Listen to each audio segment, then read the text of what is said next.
Hello friends, मैं सोनम। मैं इस चैनल पे सीटेट, यूपी टेट और बाकी जो हमारे टीचिंग एग्जाम है, रीट, एमपी टेट, इनका पूरा सिलेबस का एक एक टॉपिक वाइज सब कुछ कवर करवा रही हूँ।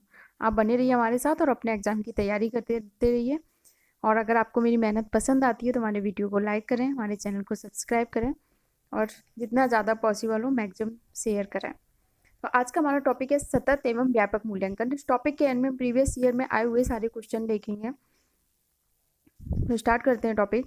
CCE हमारा है सतत एवं व्यापक मूल्यांकन, कंटिन्यूस एंड कॉम्प्रिहेंसिव इवैल्यूएशन। तो कंटिन्यूस और कॉम्प्रिहेंसिव इवैल्यूएशन क्या कहता है? कंटिन्यूस कहता है regular and continuous activities conducted through out the year, यानी कि पूरे साल लगातार एक्टिविटीज कंडक्टेड होनी चाहिए। किसके लिए? To active all round development. Student का जो हर फील्ड में, ऑल राउंड हर फील्ड में उसका पूरा डेवलपमेंट हो सके, पूरा विकास हो सके, इसलिए लगातार आपको एक्टिविटीज को कंडक्ट कराना है। कॉम्प्रिहेंसिव कहते हैं उसका mental, emotional and physical aspect of student progress is that is all round development. उसके यानी कि जो हमारे स्टूडेंट है उसके हमें मेंटल, इमोशनल, फिजिकल सारे एस्पेक्ट को कंसीडर करते हुए जो हमें कंटिन्यूस एंड कॉम्प्रिहेंसिव एवेल्यूएशन करना है उसका। एवेल्यूएशन कहते हैं कि variety of tools and techniques are use to assess and evaluate the student progress. आप स्टूडेंट की प्रोग्रेस को मेजर करने के लिए आपको क्या बहुत अलग अलग टेक्निक यूज़ करनी पड़ेंगी और अलग अलग टूल यूज़ करने पड़ेंगे जिससे कि उसका ऑलराउंड डेवलपमेंट हो सके। सतत एवं व्यापक मूल्यांकन, कॉन्टिन्यूस एंड कॉम्प्रिहेंसिव एवेल्यूएशन, इसे शॉर्ट में हम CCEV बोलते हैं। राष्ट्रीय शिक्षा नीति 1986 में ये कहा गया था कि सतत और व्यापक मूल्यांकन में मूल्यांकन के शैक्षिक और सह शैक्षिक दोनों पक्ष शामिल हो।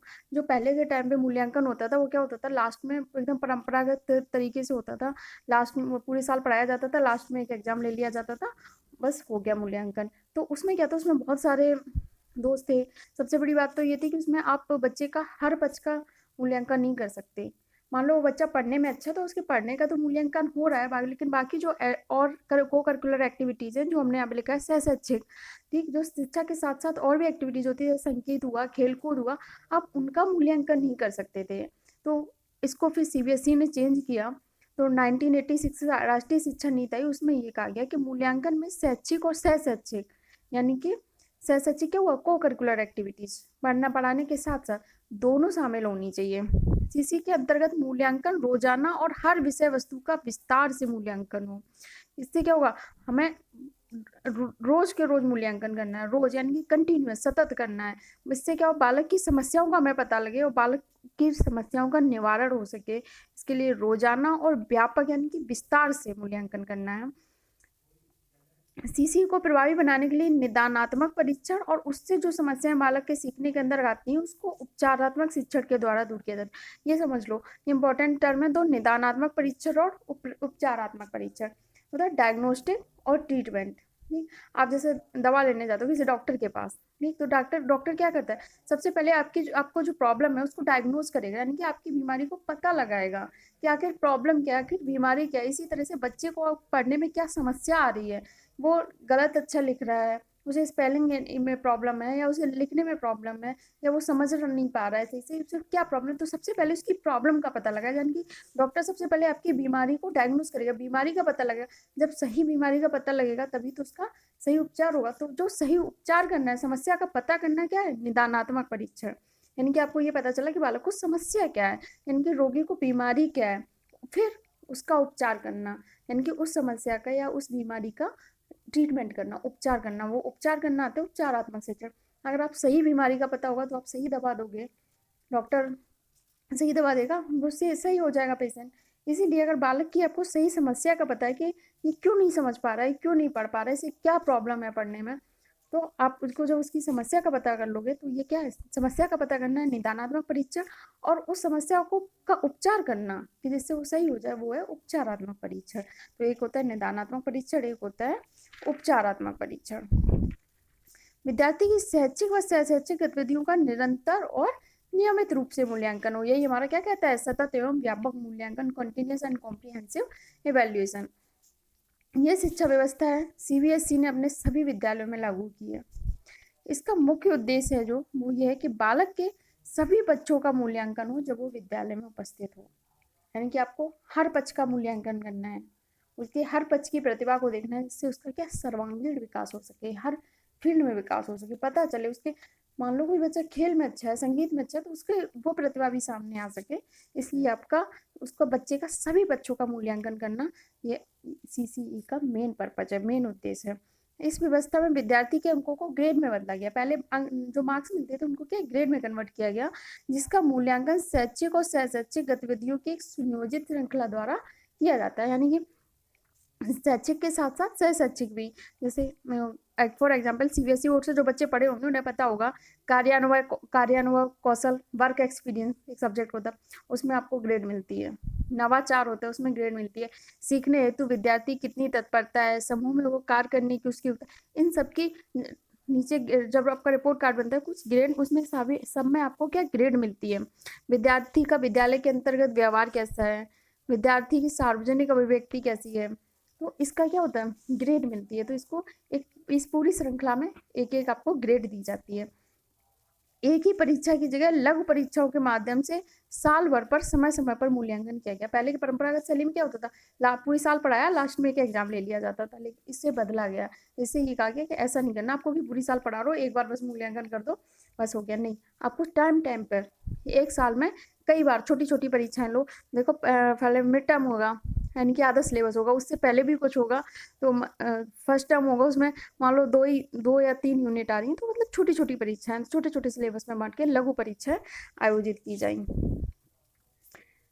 एनसीईआरटी ने कहा है, राष्ट्रीय शैक्षिक अनुसंधान एवं प्रशिक्षण परिषद बोलते हैं NCERT, national council of educational research, यानी सतत एवं व्यापक मूल्यांकन में यह तथ्य सम्मिलित होने चाहिए। कौन कौन से तथ्य सम्मिलित होने चाहिए, निर्धारित शैक्षिक उद्देश्यों की प्राप्ति किस सीमा तक हो रही है, जो आपने शैक्षिक उद्देश्य निर्धारित किए हैं उनकी जो पूर्ति है किस सीमा तक हो रही है।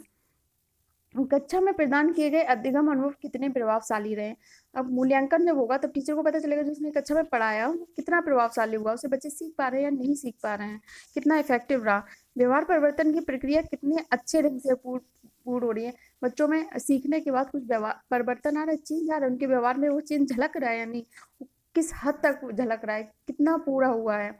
हम किसी बच्चे का शैक्षणिक मूल्यांकन प्रश्न पत्र द्वारा कर सकते हैं। क्या प्रश्न पत्र तैयार करेंगे, उस पर वो जिस तरह से आंसर करेगा उसको हम चेक करके उसको इवेल्युएट करके हम उसका क्या कर सकते हैं, शैक्षणिक मूल्यांकन कर सकते हैं। अब मूल्यांकन कई तरह का होता है। सबसे पहले निर्माणात्मक मूल्यांकन, इसे रचनात्मक मूल्यांकन कहते हैं। फॉर्मेटिव इवैल्यूएशन, इसे शॉर्ट में एफए बोलते हैं, फॉर्मेटिव असेसमेंट भी बोलते हैं। इसी तरह योगात्मक, संकलात्मक, अंतिम मूल्यांकन, ये सब एक ही वर्ड सिनोनिम्स हैं। इसे योगात्मक भी बोलते हैं, अंतिम मूल्यांकन भी बोलते हैं, संकलनात्मक भी बोलते हैं। समेटिव इवैल्यूएशन होता है, ठीक है, ऐसे समेटिव असेसमेंट।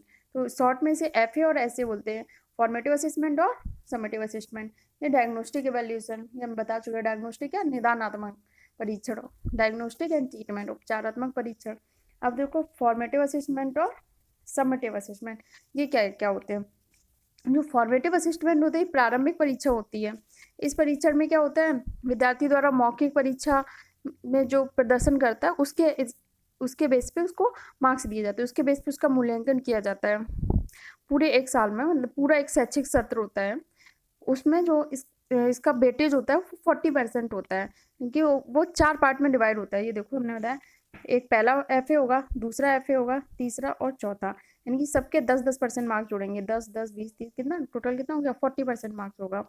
जो 40% मार्क्स होंगे ये फॉर्मेटिव असेसमेंट में, इनकी प्रारंभिक परीक्षा, पहले 2 प्रारंभिक परीक्षा होंगी, उसके बाद एक अंतिम परीक्षा होगी, समेटिव असेसमेंट, ठीक। 2 एफए हुआ, उसके बाद एक समेटिव असेसमेंट। देखो मार्च से अक्टूबर के बीच में क्या हुआ, 2 एफए हुए, 10-10% जिनके मार्क्स जोड़ेंगे, फिर एक समेटिव असेसमेंट हुआ दोनों के बेस पे। ये कब हुआ, ये मार्च से अक्टूबर के बीच में, लास्ट में ये इसका कितना 30% वेटेज जुड़ेगा जो समेटिव असेसमेंट होगा। और फिर से 2 फॉर्मेटिव असेसमेंट होंगे, 10-10% जिसके मार्क्स जोड़ेंगे।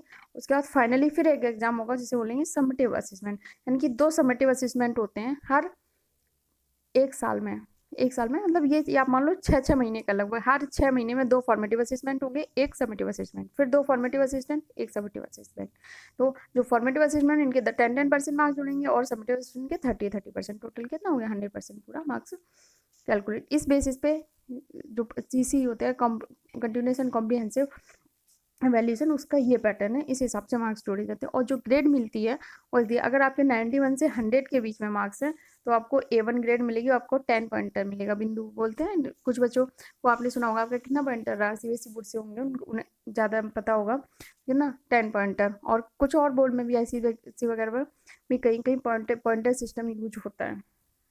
81 to 90 अगर है तो आपको A2 ग्रेड मिलेगी, 71 to 80 B2, इसी तरह से आपका पूरा ग्रेडिंग सिस्टम डिफाइन है। अब प्रश्नों के प्रकार कैसे हो सकते हैं, यानी क्वेश्चन के टाइप कैसे हो सकते हैं। एक तो हो सकते हैं मुक्त अंत या मुक्त अंतरी प्रश्न, और दूसरे होते हैं बंद अंत। जो मुक्त अंत होते हैं इन्हें बोलते हैं ओपन एंडेड क्वेश्चन की। मुक्त ओपन एंडेड क्वेश्चन ऐसे होते हैं जिसमें आपको अपने विचार प्रस्तुत करने की स्वतंत्रता होती है, यानी कि आपको कोई क्वेश्चन दिया है, अब आप उसके बारे में खुद से लिखना है। तो आप जैसे उसमें लघुआत्मक, निबंधात्मक प्रश्न होते हैं जो आप लोग सेमेस्टर परीक्षा में देते हो अपने, उसमें मोस्टली इस टाइप के क्वेश्चन आते हैं, लघु आंसर या निबंधात्मक प्रश्न। और जो बंद एंड होते हैं, क्लोज एंडेड, इसमें आपको अपने विचार को प्रस्तुत करने की स्वतंत्रता नहीं होती। इसमें क्या होता है, आपको ऑप्शन दिए होते हैं, उनमें से आपको एक सिलेक्ट करना होता है। उसमें आप अपने विचार नहीं लिख सकते, उसमें जो पहले से है उसमें से आपको बस एक सिलेक्ट करना है।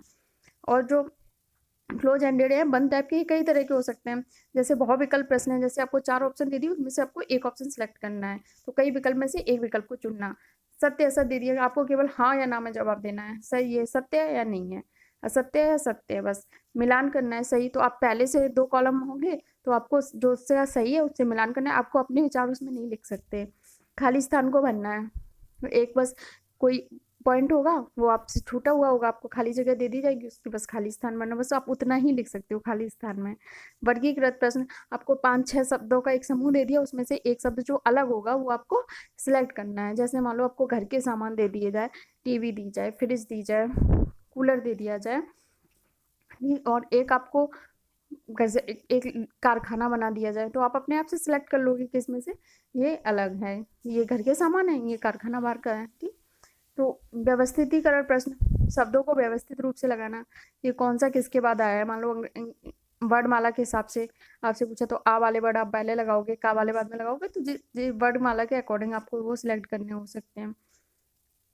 सतत एवं व्यापक मूल्यांकन के जो मुख्य उद्देश्य हैं उनको समझ लो। सबसे ज़्यादा इसीलिए तो सतत एवं व्यापक मूल्यांकन पढ़ाया जाता है कि उसके उद्देश्य पूरे हो सकें। उनके सबसे इम्पोर्टेंट उद्देश्य है विद्यार्थियों का कार्यभार कम करना, उन्हें परीक्षा तनाव से मुक्त करना, बच्चों के ऊपर अननेसेसरी एग्जाम का प्रेशर ना हो। जब वो छोटे क्या फॉर्मेटिव असेसमेंट, दो फॉर्मेटिव असेसमेंट दे देंगे 10-10% का, और एक समेटिव असेसमेंट 6 महीने के अंदर, यानी कि सबसे पहले जो फॉर्मेटिव असेसमेंट होगा, मान लो उसमें एक ही यूनिट आ रही, तो बस एक यूनिट पढ़ने उनके पास ज़्यादा प्रेशर नहीं होगा बच्चों का। तो फिर 2 यूनिट नेक्स्ट टर्म में, तो फिर उससे ज़्यादा प्रेशर नहीं होगा, 2 यूनिट पढ़नी है। तो इस तरह से उन पर क्या धीरे धीरे और एग्जाम देते हैं, एक्सपीरियंस भी होता है, तो उनके बच्चों का फिर एग्जाम का जो बोझ होता है ना, टेंशन होती है, वो नहीं ज़्यादा रहती। मनोवैज्ञानिक सिद्धांत के अनुसार बालक का सर्वांगीण विकास, बालक मनोवैज्ञानिक सिद्धांत के अकॉर्डिंग बालक का सर्वांगीण विकास हो सके। प्राप्त ज्ञान के उपयोग की क्षमता, जो उनने बच्चों ने ज्ञान प्राप्त किया है वो उसे कैसे उपयोग कर पा रहे हैं, उसकी उन क्षमता को बढ़ाएं। वो उनके पास जो ज्ञान है वो बच्चे उनको उपयोग कर सके, इसकी क्षमता को बढ़ाना इसका वो एक मुख्य उद्देश्य है। छात्रों की अभिरुचियों और वृत्तियों का मूल्यांकन, जो जिसमें उसका इंटरेस्ट हो, हमने बताया जो बच्चा खेलने में अच्छा है, संगीत में अच्छा है, और भी जो करिकुलर एक्टिविटीज है उनमें अच्छा है, तो वो उनका भी उसका विकास हो सके, उनका मूल्यांकन भी कर सके। छात्रों को अधिक से अधिक सहशैक्षिक गतिविधियों में भाग लेने के लिए प्रोत्साहित करना, पर वो करिकुलर एक्टिविटीज़ में ज़्यादा से ज़्यादा पार्टिसिपेट कर सके बच्चे। और अधिगम के दौरान आने वाली समस्याओं के निदान हेतु उपचारात्मक शिक्षण, कि जो भी समस्याएं आ रही हैं आप पहले उनके बच्चों की समस्याओं को पता करें, और समस्याओं को पता करने के बाद एक उन्हें उपचारात्मक शिक्षण दें, जिससे कि जिस बच्चे को जहाँ समस्या आ रही है उसको दूर करें। उपचारात्मक शिक्षण का कोई सिलेबस नहीं है, कहीं इस तरह से डिफाइन नहीं है, क्योंकि हर बच्चे को एक अलग समस्या आ सकती है। हो सकता है कि कोई बच्चा किसी चीज़ में आगे हो, कोई बच्चा किसी और फील्ड में अच्छा हो, तो हो सकता है किसी बच्चे को लिखने में समस्या आ रही हो, किसी बच्चे को पढ़ने में समस्या आ रही हो, तो इसका कोई सिलेबस नहीं है। लेकिन आपको क्या करना है, बच्चे की समस्या का पता लगा के उसका उपचार करना, ये उपचारात्मक शिक्षण। ये सीसी का एक बहुत मुख्य उद्देश्य है, निदानात्मक और उपचारात्मक परीक्षण। अब देखो जो प्रीवियस ईयर में क्वेश्चन पूछे गए हैं वो हमने यहाँ इंक्लूड किए हैं। देखिए बच्चों का मूल्यांकन होना चाहिए। बच्चों का मूल्यांकन किसके द्वारा होना? बोर्ड परीक्षा। बोर्ड परीक्षा के द्वारा होगा तो बच्चों पे थोड़ा टेंशन ज़्यादा होगा। सतत एवं व्यापक मूल्यांकन द्वारा। किसके द्वारा होना चाहिए? सतत और व्यापक मूल्यांकन द्वारा। कंटिन्यूएशन कॉम्प्रिहेंसिव इवैल्यूएशन, इसी पर हमारा पूरा टॉपिक था। सतत एवं व्यापक मूल्यांकन में व्यापक मूल्यांकन शब्दावली का क्या तात्पर्य? व्यापक का क्या मतलब है? सभी विषयों का मूल्यांकन, सारे सब्जेक्ट का मूल्यांकन, सह शैक्षिक क्षेत्र का मूल्यांकन। हाँ हमने बताया तो को करिकुलर एक्टिविटीज का मूल्यांकन होना चाहिए। व्यापक का मतलब क्या है? सतत का मतलब क्या? रोजाना, यानी कि कंटिन्यूअस, लगातार। और व्यापक में शैक्षिक और सह शैक्षिक दोनों सब इंक्लूड करके। तो किसका? सह शैक्षिक क्षेत्र का मूल्यांकन होना चाहिए। इसका बी ऑप्शन, नहीं सॉरी सॉरी सॉरी ये इसके साथ नेक्स्ट ऑप्शन है शैक्षिक एवं सह शैक्षिक क्षेत्र का मूल्यांकन, की दोनों क्षेत्र का मूल्यांकन होना चाहिए। इसका ऑप्शन कौन सा सही होगा? सी, शैक्षिक एवं। ये बी सही नहीं है, इसमें केवल सह शैक्षिक क्षेत्र का मूल्यांकन है। शैक्षिक एवं सह शैक्षिक क्षेत्र का मूल्यांकन यानी कि दोनों होना चाहिए। व्यापक में हमने बताया था सतत और व्यापक मूल्यांकन फिल इन द ब्लैंक्स पर बल देता है। किस पे बल देता है? सीखने को सुरक्षित करने के लिए व्यापक स्केल पर निरंतर परीक्षण। सीखने को किस प्रकार अवलोकित, रिकॉर्ड और सुधारा जाए। मेन फोकस हमारा क्या है कि बच्चा किस तरह सीख रहा है, उसको हम अवलोकित करें, रिकॉर्ड करें और उसको सुधारें। तो इसका आंसर कौन सा सही हो जाएगा? बी ऑप्शन सही हो जाएगा। सतत एवं व्यापक मूल्यांकन किस लिए आवश्यक है? किस लिए आवश्यक है? शिक्षण के साथ परीक्षण का तालमेल बैठाने के लिए, शिक्षा बोर्ड की जवाबदेही कम करने के लिए। तो कोई मतलब नहीं। जल्दी की जाने गलतियों की तुलना में कम अंतराल पर की जाने वाली गलतियों में सुधारना। यह समझने के लिए कि अधिगम का किस प्रकार अवलोकन किया जाता है, दर्ज किया जाता है, वो सुधार किया जाए। ये ऑप्शन सही है। यह समझने के लिए हम सतत वो व्यापक मूल्यांकन किस लिए कर रहे हैं? क्योंकि हमें ये समझना है कि जो बच्चा सीख रहा है, अधिगम ग्रहण कर रहा है, उसको हम किस प्रकार अवलोकित करें, उसे दर्ज करके उसे किस तरह से हम सुधारें, यानी कि बालक को क्या समस्या आ रही है जिसको हम सुधारें, उपचार जिससे उसका उपचार दें। इसका सी ऑप्शन सही है। अब ये क्वेश्चन है, निम्नलिखित में से कौन सा कथन सतत एवं व्यापक मूल्यांकन के लिए सही नहीं है? इसका जवाब आप लोगों को हमें कमेंट बॉक्स में करना है। यह एक विद्यालय आधारित मूल्यांकन है। यह विद्यार्थियों में तनाव को कम करता है। इसमें नंबरों के स्थान पर ग्रेड का प्रयोग होता है। इससे शिक्षकों पर बोझ बढ़ता है। इनमें से कौन सा ऑप्शन है जो सही नहीं है? बाकी सब सही है। सतत एवं व्यापक मूल्यांकन, इसमें 3 ऑप्शन सही होंगे, एक सही नहीं है। तो जो सही नहीं है वो आप लोग हमें कमेंट बॉक्स में बताइए कि कौन सा ऑप्शन सही नहीं है। Thank you. और आपको अगर मेरी मेहनत अच्छी लगी हो तो मेरे वीडियो को लाइक और जितना ज़्यादा पॉसिबल हो शेयर करें। Thank you.